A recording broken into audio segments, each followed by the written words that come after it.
ওঠো সাজিদ, আজ তোমার রোজা রাখতে হবে না?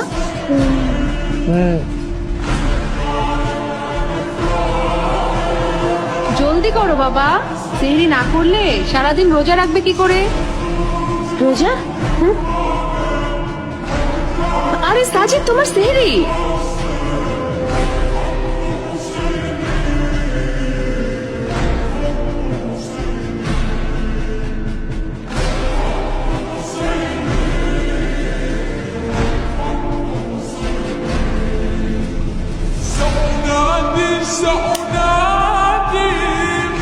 ভুলে গেছো? সাজিদ, জলদি করো, সেহরির সময় হয়ে গেছে। এখন সেহরি না করলে সারাদিন রোজা রাখবে কি করে? কাঁদছো কেন? এটাও এনেছি তো। সাজিদ, সেলিম চাচাকে বলো ইফতারের জন্য আমাদের বাসায় আসতে হবে।